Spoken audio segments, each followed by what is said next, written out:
Assalamualaikum warahmatullahi wabarakatuh. Selamat pagi anak-anak.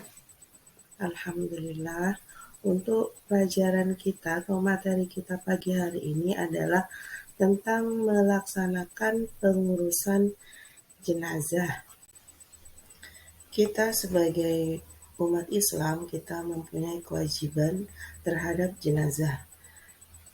Yang pertama adalah satu, apabila seseorang telah dinyatakan meninggal dunia, ada beberapa hal yang harus disegerakan dalam pengurusan jenazah oleh keluarganya, yaitu yang pertama adalah memandikan, yang kedua mengafani, yang ketiga menyolatkan, dan yang keempat adalah menguburkannya. Sebelum si mayat dimandikan, ada beberapa hal yang harus diperhatikan, yaitu yang pertama adalah kita pejamkan dulu matanya dan memohonkanlah ampunan kepada Allah Subhanahu wa Ta'ala atas segala dosa-dosanya. Dan yang kedua, tutuplah seluruh tubuhnya dengan kain sebagai penghormatan terakhir dan agar tidak kelihatan auratnya. Yang ketiga, ditempatkan di tempat yang aman dari jangkauan binatang. Yang keempat, keluarga dan sahabat dekat boleh mencium kening atau mencium si mayat untuk yang terakhir kalinya.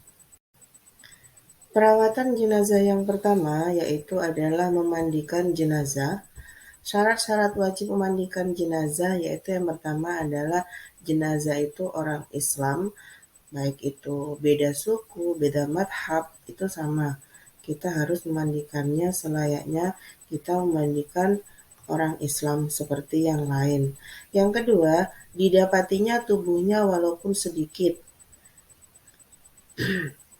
Yang berhak memandikan jenazah apabila jenazah itu laki-laki, maka yang memandikan hendaknya laki-laki.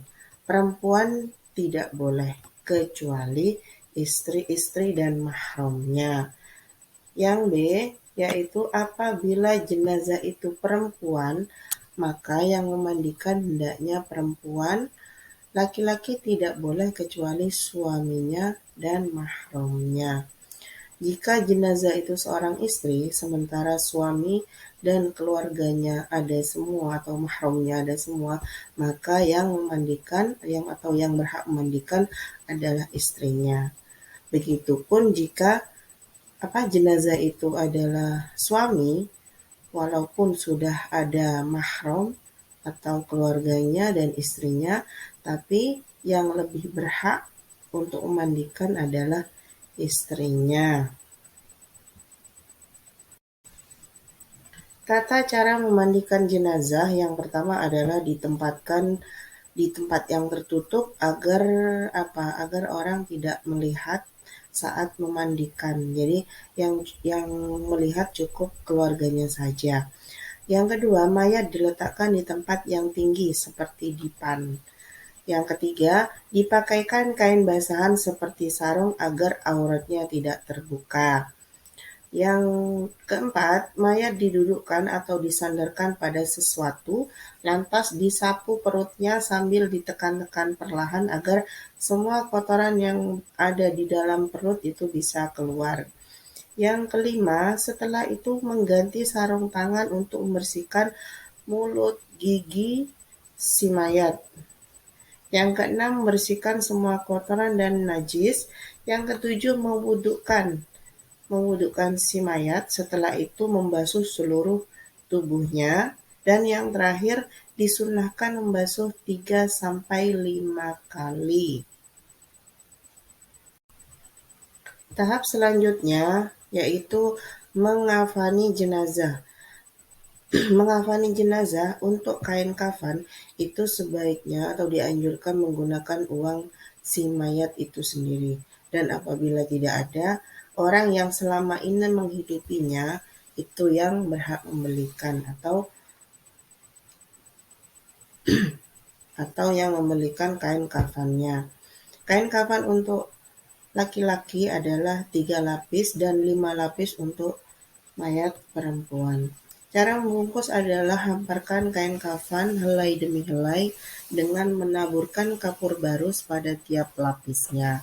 Kemudian si mayat diletakkan di atasnya, kedua tangannya dilipat di atas dada, tangan kanan di atas tangan kiri, seperti posisi saat kita sholat.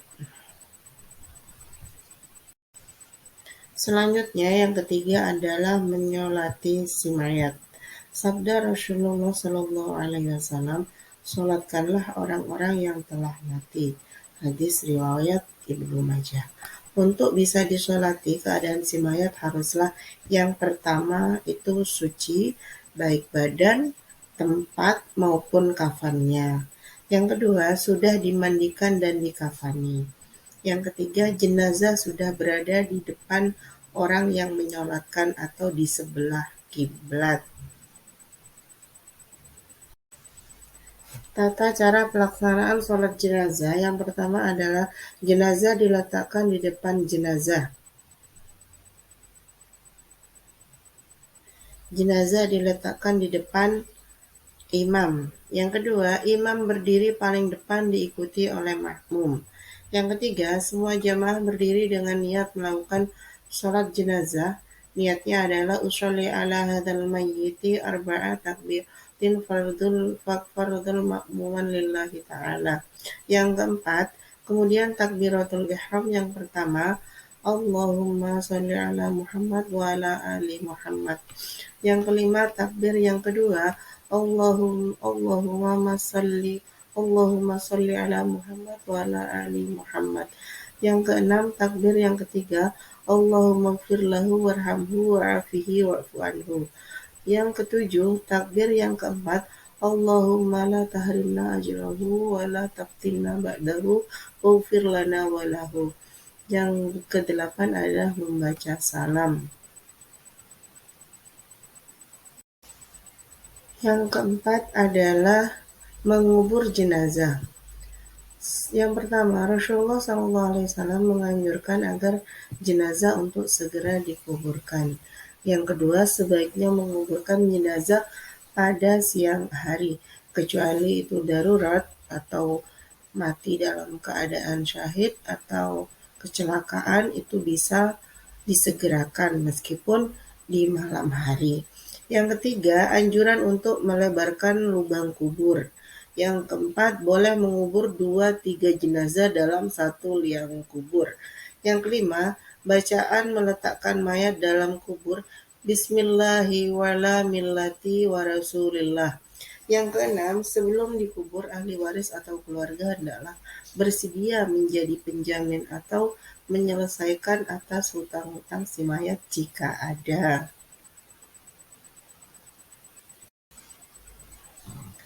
Selanjutnya yaitu takziah atau melayat. Di sini ada adab atau etika saat kita melayat, yaitu yang pertama adalah menyampaikan doa kebaikan dan ampunan terhadap orang yang sudah meninggal serta kesabaran bagi yang ditinggalkan. Yang kedua, hindarilah pembicaraan yang menambah sedih keluarga yang ditimpa musibah. Yang ketiga, hindarilah canda tawa apalagi sampai terbahak-bahak. Yang keempat, usahakan turut menyolati mayat dan mengantarkan ke pemakaman. Yang kelima, membuatkan makanan bagi keluarga yang tertimpa musibah. Yang D adalah ziarah kubur. Di sini ada beberapa hikmah daripada berziarah kubur, yaitu yang pertama adalah mengingat kematian, di mana seakan-akan kita akan mati besok, seperti apa yang dialami oleh si mayat. Terus yang kedua adalah dapat bersikap zuhud atau menjauhkan diri dari sifat keduniawian.